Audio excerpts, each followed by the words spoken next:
Welcome again to my knife information sessions, I should call them, starting from now. And today's topic is Uzbeki PCHAK knives. So there's two PCHAK knives in front of you. One is made in Uzbekistan, and this one is made in Russia.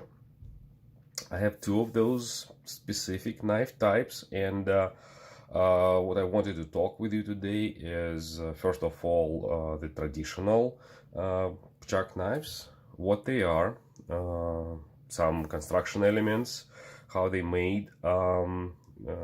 They quite popular nowadays in that region, and again I'll tell you what I know about it, and then we'll do a quick comparison to another one. We'll do a quick comparison to a couple other knives. We'll talk about availability of the knife, the cost, where to get them, my also personal impression on the knives, because you may actually see that right now that I did use this knife, and this one as also was used. It has this uneven pattern in here. So let's go ahead. Let's go ahead and talk first of all, what is this traditional PCHAK knife, and I'll leave this one in the view for now. So it's a knife which is typically for many centuries was made in Uzbekistan and all of the surrounding regions. So pretty much this form of a knife is traditional for that area, for Uzbek people of Uzbekistan, for some other nations. It is reminding you like a little saber, I should say, but it's of course done as a knife, because it has like a Persian saber type of style blade with upswept and with fuller. Straight blade in this portion, straight edge in here, a little bit of a curvature here. The blade goes up at the tip. The handle is usually mounted at the top of the blade, so closer to the spine of the blade. It has usually like a widening handle, circular at the beginning, and gets wider towards the end. Plus it has a very typically has like a pommel, or I don't know, I sometimes call it a beak, like a bird's beak, which actually should fit your hand quite well. So you see that those are my hands. It's like medium, maybe a little bit larger side. There's a medium. That's about the size of a hand to hold a knife. Quite good to fit. For the purpose, for the kitchen knife, of course, you don't really hold it like this. You hold it maybe a little bit like this when you cut something, but still it's quite comfortable. You have this wider handle, and you have this big, the pommel here, which allows you to control the knife the way when you cut it quite well. Also, from a construction point of view, typically, of course, those are the forged blades out of, I should say it, for the mass market blades, they don't use super high quality steel. And they traditionally didn't use high quality steel. That's why they would make them a little bit wider here, and then they forge them down to really very thin blade. Actually, they would put fuller one on two, or maybe one on the other side. Not to, even for the softer blade, it's not really necessary for the kitchen knife. It should hold. It should not bend in the kitchen with the typical tasks. Maybe just to give it a little bit more on saber style look. And again, those knives are typically worn by men on a belt, like on the front side of the belt, as a other people should see that you have a knife, you have a good knife. Now that's a typical sheath which comes with those type of knives. Also, the sheath, traditional style of constructing the sheath should be like this. It has a display side. It's usually very straight, like a straightforward sheath. It's a friction retention side there, but the stitching, the seam should be on the back of the sheath, not on the side, and then like just a belt loop, whatever you need to attach the sheath to the belt, maybe. Not like this, maybe no, doesn't matter. So pretty much that's the knife, very traditional style of knife to have. The tradition, it was a tradition for, of course, the people to get those knife like in a young age, and then have this knife as your primary symbol of being a man. I should put it this way. Of course, that would be your display side. It should be beautiful. Pattern here, that's the knife would be carried, and then when you take it out, it's supposed to be I mean, the richer the family, supposed to be good decorations here. Oh, by the way, those elements on the handle, they like a must have those decorations on the handle. In a traditional Uzbeki style, there should be some decorations on the blade, some etching marks or stamps. It's gotta be beautiful. The more beautiful there, the more decoration there, the more expensive would be the knife, and of course that would be like your symbol of how cool and powerful, maybe rich you are. On this specific knife, what we have some kind of like a cast metal bolster in here with etching, with some paintings on it. Then you on the same, like a bolster goes a little bit further out, we have mother of pearl inlays here. We have bakelite scales in the middle of the handle construction with the mother of pearl inlays, and with the additional like a brass or metal pins around them. And then we have a horn scales at the end of the handle, also with inlays and pins. That's traditional, typical way of making those knives and decorating those knives in Uzbekistan. On the back of the blade we have a maker's mark, high rouleau, in Russian, written in Russian, and two crossed sabers in here. I don't know if the camera can focus, and yeah, you can read it, high rouleau. And then Tezgesar, that would be most likely like a name for the knife style, or name of the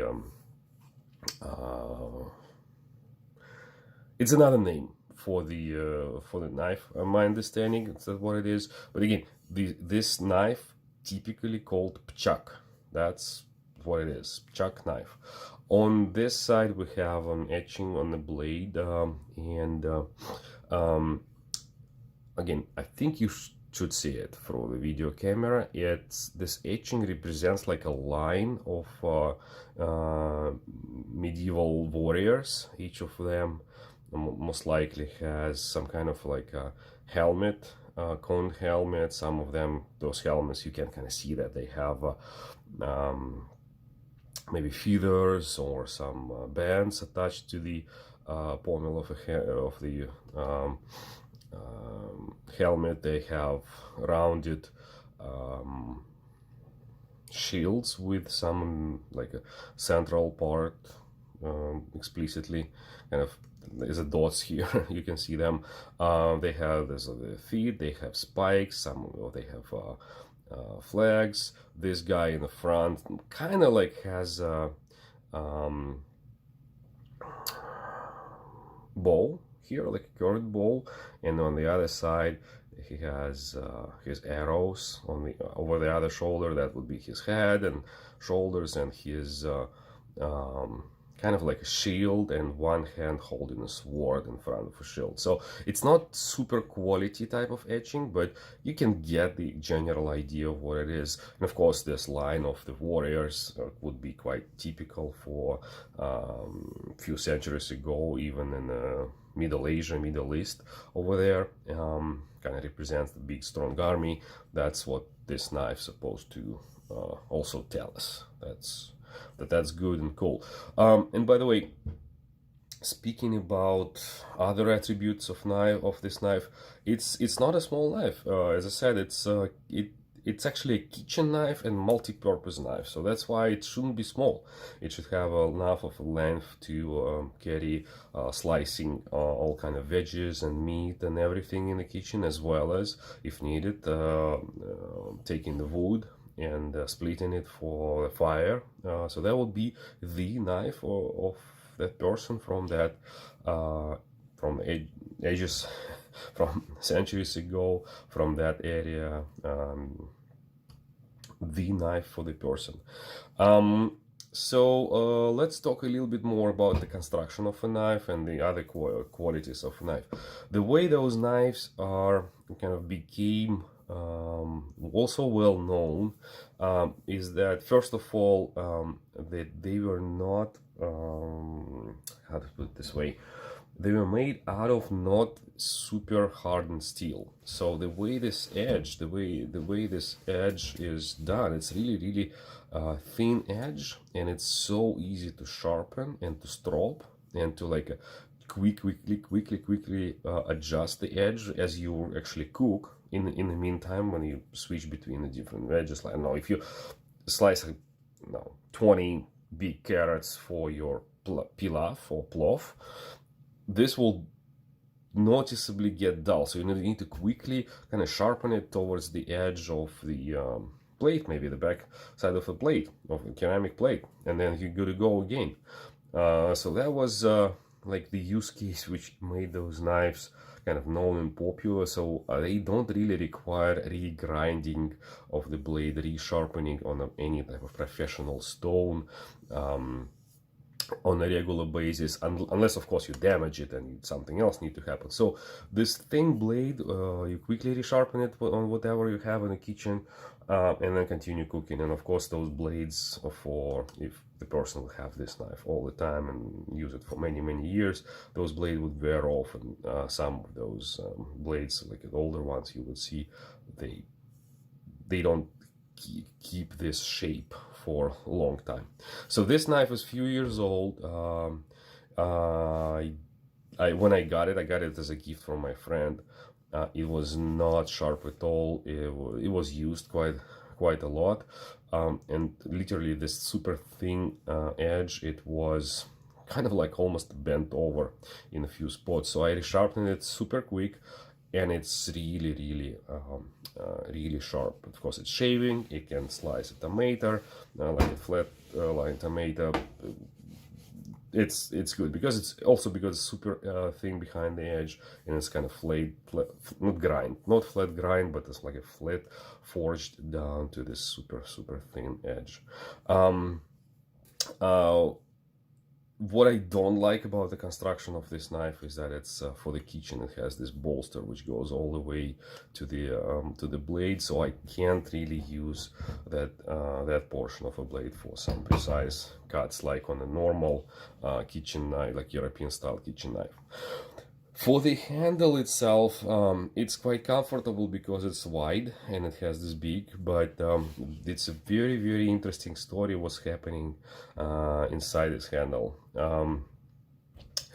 What you see here on the back, this really like a wide, like a maybe 6 millimeters wide metal portion. It's not actually a tang of a blade. So you see that the spine of the blade is also not that narrow. It's about 4 millimeters here. It goes through the bolster, and it actually does have a full tang. It's a full tang construction, but it's not exposed. It's like hidden because it's really narrow. It's not that thick inside the handle. It's really narrow, but it goes all the way here. It does have this beak inside, and then what they do, they make this bolster, and then they make a few layers of like a lighter material, like a cardboard or leather. It sounds, I know, it sounds really stupid. Why would you make cardboard insert inside the handle? It's not very strong material. If water gets in, it will go bad and whatever. Of course, ideally you don't wash all the way through. You just wipe it. You don't submerge it into the water, so it shouldn't be soaked. So pretty much that's the way it's constructed. You have some cardboard, and here actually this band, it's like the band, it goes around the handle, wraps around the tank, wraps around those layers of a cardboard or leather. Then you have one more layer of leather on top of that band, and then finally you have your scales. And as I said, that would be your bakelite scales in the middle, with all of the ornaments. There will be horn scales at the end, and those pins, if you take a closer look, the 1, 2, 3, those 3 large pins which would go through the whole handle, through all of those layers, through the tang of a blade, all the way up to here. So that's your that's what actually holds the whole handle together. And actually, like, I think a couple of reasons of why they make these handles this way is that first of all, to make it lighter. I think at least that's an official explanation, to make it lighter, and second, of course, to make it cheaper. Everything has its own cost. Good quality steel is especially back in the days, has a lot of cost. Mostly the cost of material would, of a good steel, will determine the price of a knife.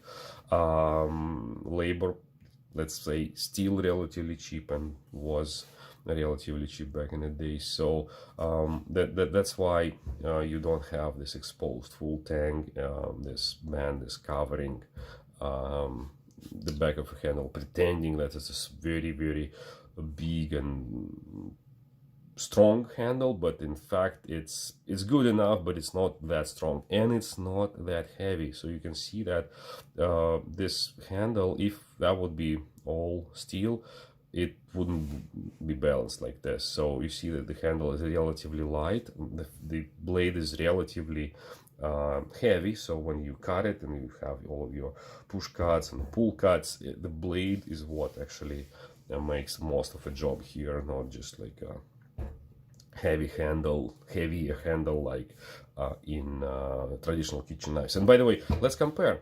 As we talk about this topic, let's compare this knife with typical kitchen knife, European style kitchen knife, and one more kitchen knife which I actually don't like and don't recommend of getting. So you see the traditional kitchen knife, which I like, has a little bit more height to that. It's a little bit narrow handle in here, so my fingers would fit here and I can use this portion of a blade in the rocking moves, and that's what I typically do. With this knife it doesn't work this way this much. I have to do the pull cuts and so on. And of course, even a European or American knives, American made knives, sometimes come with a bolster like this. It can be integrated bolster to make them kind of stronger here, but in my personal opinion, I don't like this type of construction, because I like to use this portion of a blade, and of course it also prevents proper sharpening. You see, this one was a very highly used knife. It has some kind of even like a curve here, which is, again, this is just for example of a kitchen knife with a bolster type of construction, to compare to this, and then compare to this one. That's what I think is a proper European style kitchen knife. And of course, in a kitchen knife like this, you have a full tang, and then you have a pommel for the balance. The handle here feels heavier with a lighter blade comparing to this knife. This knife, the blade feels heavier than a handle, and again, that's for a lot of force cutting. That would be pretty good knife for a lot of cutting like a harder vegetables, as I said, like carrots and things like that, for your pilaf or the meats. Let's get rid of that, and then let's talk about another knife, another PCHUK which I have. And this one is also PCHUK, as you can see by the shape of that. Has a very distinctive PCHUK attributes, like a longer blade with upswept, like this Persian style blade, like a mini saber, mini sword type of Middle Eastern, not European type of blade. It has the fuller, which also became typical on the knives like this. It has the bolster, which kind of helps attaching the blade to the handle in this way. Also, the handle is mounted towards the top of the blade, towards the spine of the blade. It has a long handle with also a little bit different shape of the pommel. There's no dedicated pommel here, but it also have this curve, this beak, bird's beak for the for your pinky to control.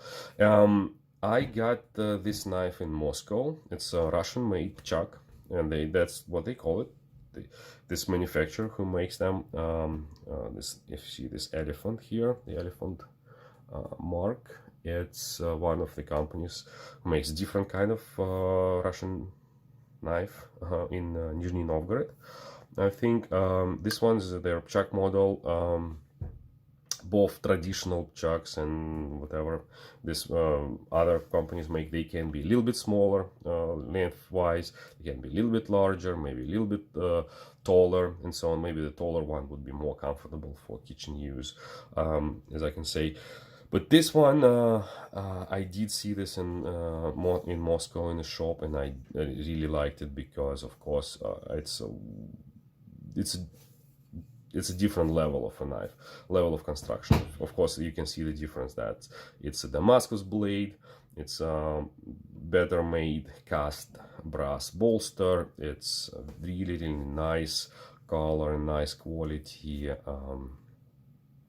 burl here.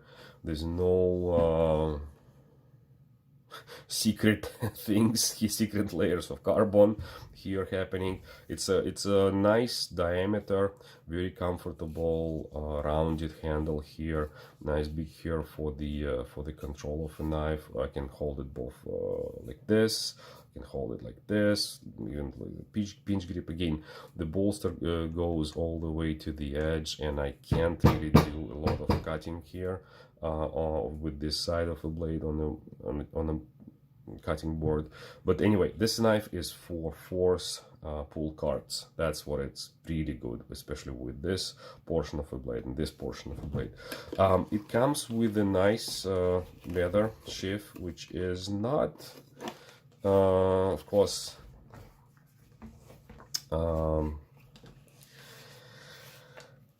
as you can see, it's actually vice versa. It's not decorated like the traditional Uzbeki one. It just has a maker's mark.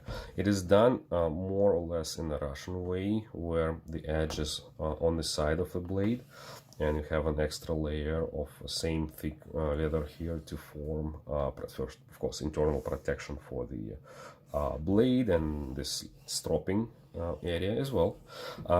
Two loops for your belt comparing to this one, and of course this one is supposed to be worn on the side, on your right side, so you can pull your knife out somewhere if you let's say you're on a hunting trip or somewhere outdoors. That's your knife, you pull it off the blade on your right side and then start cooking. So this one is supposed to be worn, as I said, more or less in the front of your and then somehow you pull it out like this of your of the sheath. So that's a quick comparison to those two knives and the way they constructed. I didn't talk about steel, so let's talk about steel here, and of course would be a very different feeling here. So this is a very, very soft steel. I think they do have official mark for that. It's something like some H15 or whatever, XH15, something similar to 5160 or 5600 or something. There's an analog of similar Western steel to this one. It's a ball bearing steel, old one, but again, those manufacturer steel make it softer to kind of stick with the scenario that you can quickly resharpen this knife. You don't have to use any cool sharpening systems to to make it sharp again. This one is a very nice laminate steel. Laminate, when I say laminate, it's like a multi-layer different pattern Damascus. As you can see, it has a smaller pattern, like a thinner pattern towards the edge, and then like a wider layers, thicker layers Damascus. It's not actually three individual layers, it's one core layer, and then this layer is like wrapped around the core layer, and you don't see the middle layer in here. It's just one pattern from that. I think you should be able to see the pattern even with those reflections on the back of the blade. So yeah, and the way this one's constructed, really kind of, I've seen this type of construction in many Russian knives. So this is actually a screw on to the rear tang of the blade, which is not a full tang. It's just like the blade narrows in here and then pretty much becomes is like a circular rod in here with grooves in here, and then this thing just screws on, and that's what holds everything together, of course with epoxy or the glue. So it's still a good construction for the knife. This handle is a little bit longer than this one on traditional one. Gives you a little bit more comfort, but also feels lighter just because of the burl. It's really nice, natural pinky and yellowish type of burl from some tree. I don't know from which tree is that. That's what impressed me a lot. So I also didn't do any like a size comparisons. I didn't do any measurements on these blades. Let's quickly do that and then go to like a availability and final conclusion. So those are not small knives, those are pretty big. So you can see that would be almost 30 centimeters, more than 11 inches total. This one is the same here, yeah, almost 12. And then the blade length would be almost 7 inches here, and here as well 6.5 in this knife. Nice for nice cooking size. So this is like a compact kitchen knife from Uzbekistan, the one which I've shown you already, 16 centimeters. So this one's even a little bit longer. So that's my information to you. A little bit of my impressions on those knives, on the cooking with those knives. I did use this one a little bit for the cooking, but I will keep this one for collection because it's a really authentic PCHUK knife from Uzbekistan, brought to me by my friend. I'm gonna keep it in collection. I'm not gonna use it a lot in the kitchen, maybe a little bit from little by little. This knife I bought specifically to use it in the kitchen. I wanted to try how good the PCHUK knife would show itself in the kitchen, how comfortable would it be, and how it will perform in general. But of course, there are a few downsides. It does cut quite nice. Anything tricky, of course, it's a long knife, strong knife. I can do any type of force cuts with this. Good blade. I'm not worried about this blade. It's a good Damascus. Yeah, it cuts everything which I want. Of course, I wouldn't use it for finer chopping of the salad or something like this, which I would use, you know, my normal kitchen knife with this portion of a blade. Also, so that's one downside. Also, the other downside is that it's Damascus of some steels which I don't know. You see that the usage patina is already formed in here, and I have this knife, to be honest, like maybe like 3-4 months only.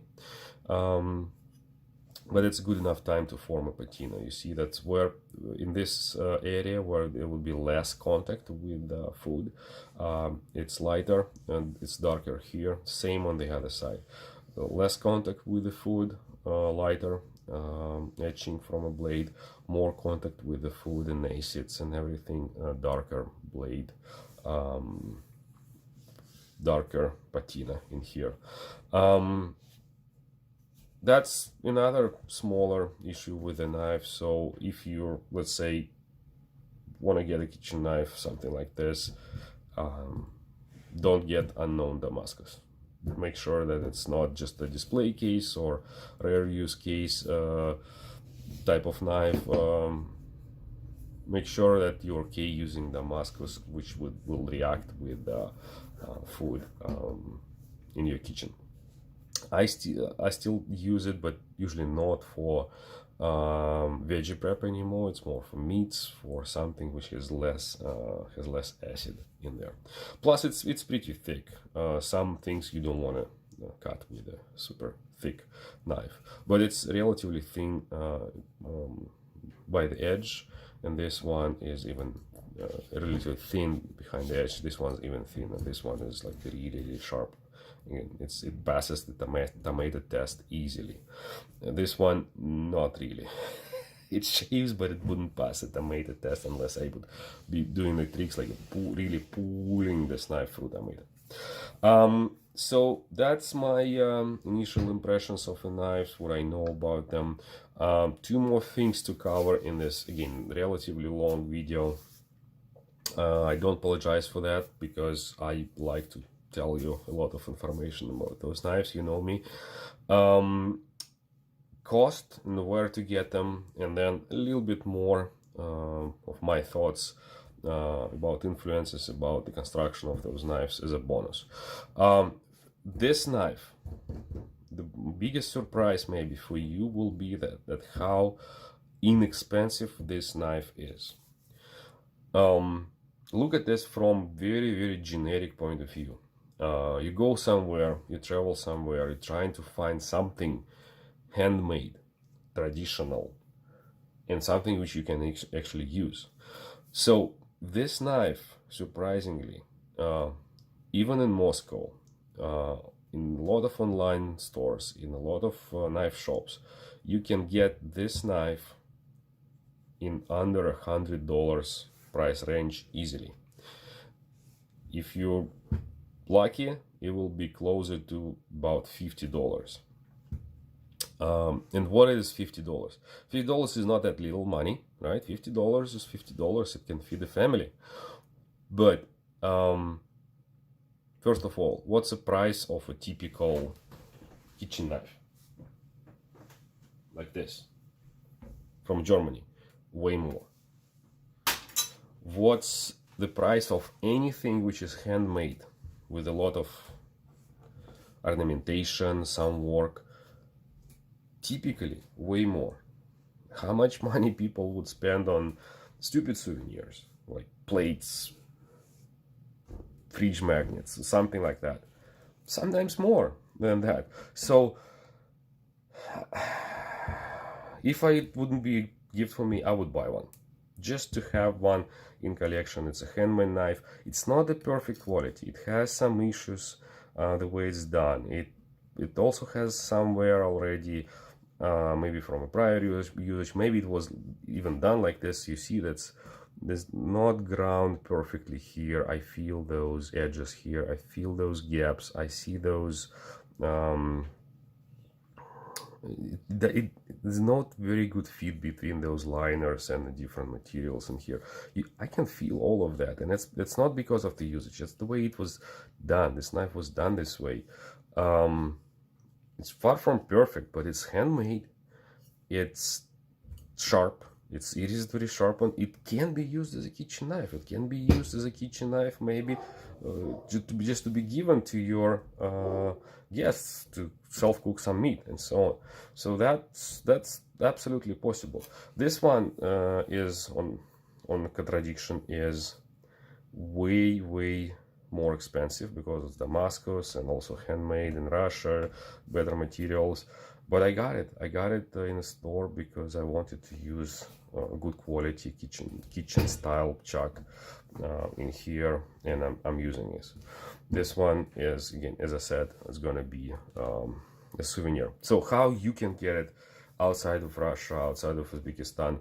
I think the best way still to get them is to try to find a web store in Russia which can ship outside of country, outside of Russia. Some of them do, of course, a lot of them don't ship only internally. I don't think it's possible to find a good store from Uzbekistan which will ship them. If I'm not right, share your links. But through Russia, those knives are quite popular, not that expensive. Maybe you can, if you travel to Russia, some of your friends travel to Russia, you want, or Uzbekistan, you want one of those, you definitely can get one.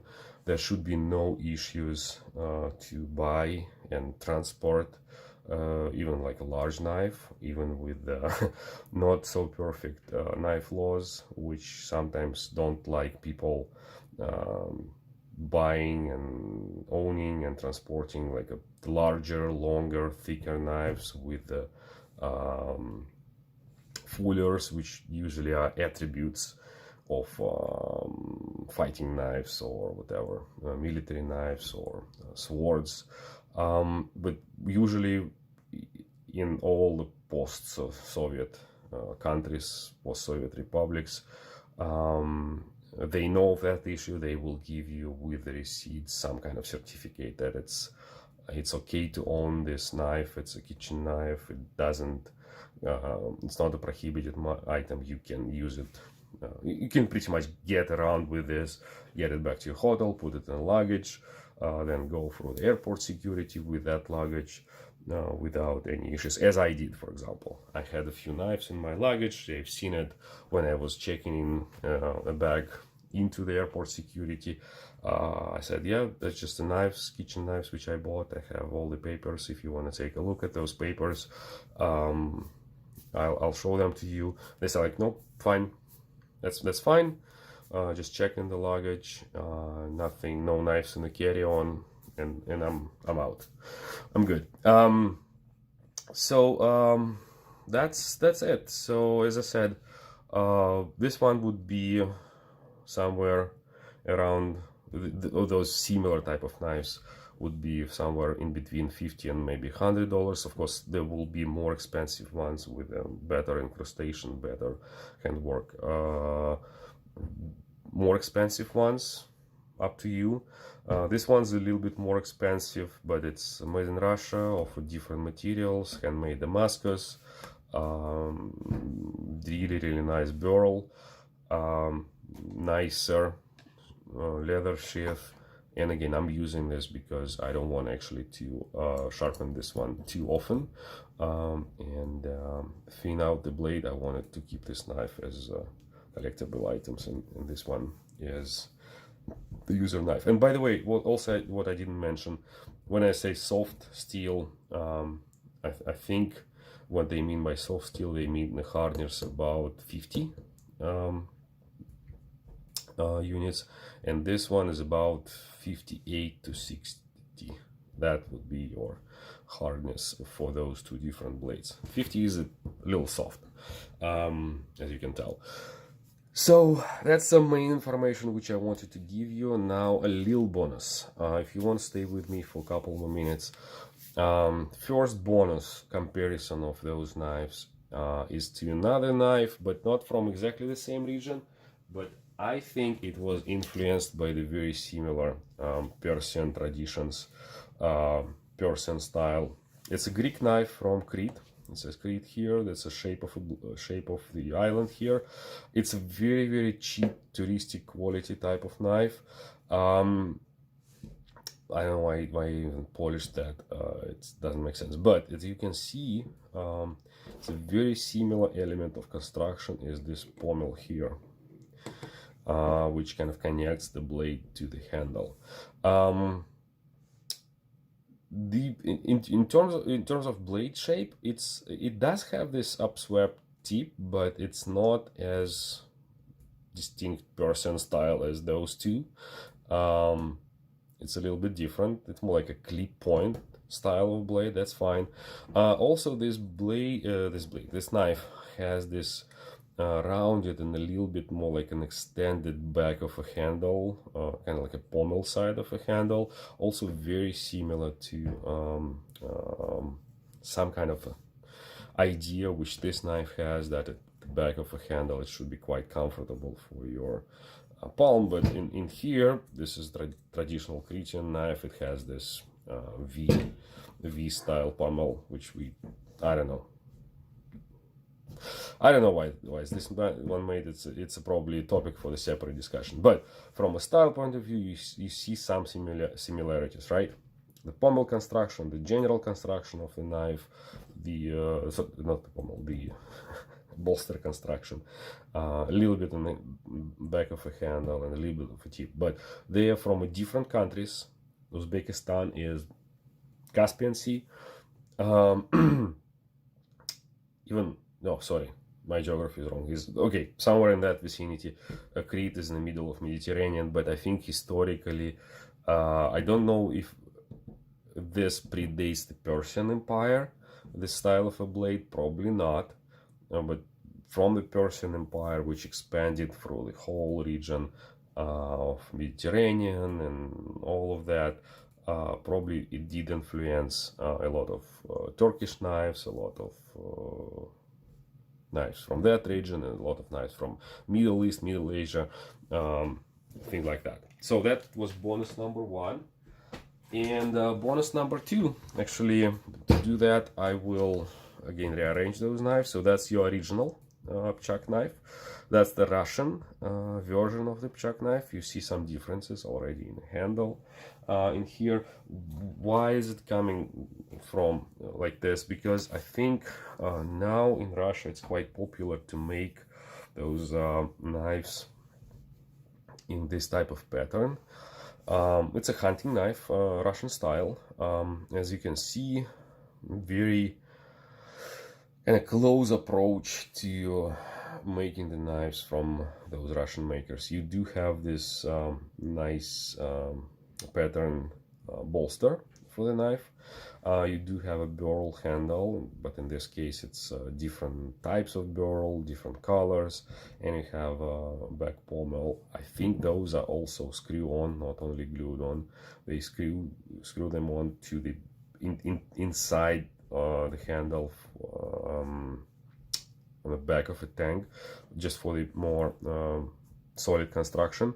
And this one is of course made as Damascus, but it's like laminated Damascus, where you have your core is one steel. It's one of the Russian tough steels, and then you have two sides of the Damascus on top of that, on both sides. So here on the spine of the blade you see, like explicitly, you see 3 layers. I think you should be able to see that. You see 3 layers of steel in here. Yep. And then in here you don't see that. That wraps around the core layer. But from a construction point of view, from a modern construction point of view, you see that there's a lot of similarities here. And then one more knife from Russia, from a different manufacturers. All of those 3 knives are from a different manufacturers, believe it or not. But you see a very, very common pattern in the way they are constructed. Also bolsters for the handle, burl.